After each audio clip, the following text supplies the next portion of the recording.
Hi, there you are. Good morning, everybody.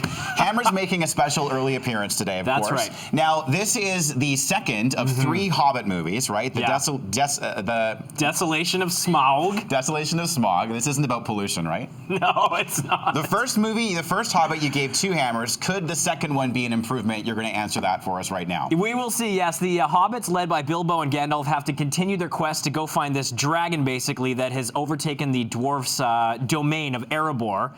Stop me if you've heard this before. And let's get a look at the movie, and we'll get into it. Found something in the Goblin tunnels. Found what?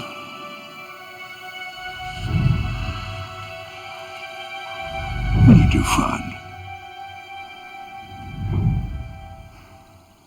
My carriage. Good. Well, that's good. Oh, there you go. Now, okay, I've heard all the hype about this. Is this like a giant action spectacle here? Well, it is. It's a big improvement on the first one in terms of the chase scenes and the action. The first movie, it spent about 45 minutes introducing the dwarves in this overlong dinner scene, but this one, it hits the ground running. There are spectacular scenes, like that barrel riding one is one of the best that they've done in all of those movies, including Lord of the Rings. Orlando Bloom back as a familiar face in Legolas, so that's very cool. Evangeline Lilly basically came out of retirement, handpicked by Peter Jackson to play this elvish character of Tauriel. But Kyle, the problem it runs into inevitably is that it hits the sort of 2-hour mark, which is where most movies should be wrapping up, and you still have another 45 minutes or so. Oh, I don't like that. I do not like a long movie when it's not necessary. No, the excessive Peter Jackson padding is definitely in full effect here, and because you've got this narrative with all these tangents sort of trying to tie up these loose ends and stretch it into a third movie, it gets a bit tiresome.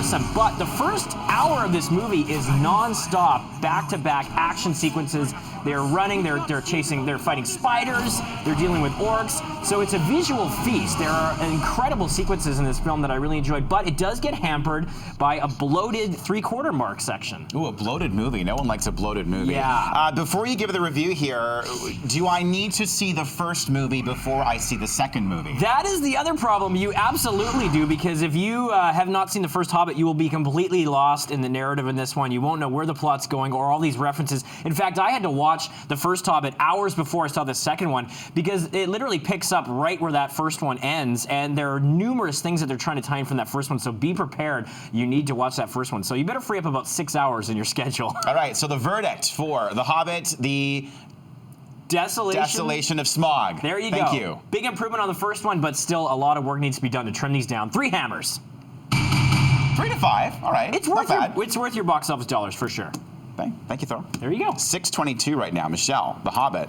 The Hobbit. It's no. You guys won't be rushing to see this, will you? I haven't seen any of the Lord of the Rings, but The Hobbit, my grade 5 teacher, Mr. Elwood, used to read it all the time to us, and we were gripped as kids. Yeah, so. but that's the thing. I mean, The Hobbit itself as a book is relatively thin compared to any of those Lord of the Rings movies, and they're taking that story and stretching into 3 movies. But aren't these movies just really, like, at the end of the day, just a bunch of gnomes running around with sticks? Gnomes! You know, like a bunch of garden gnomes. Yeah, like, come on. Yeah. No. That's why they release it at Christmas time. You know, It's got a dragon in it.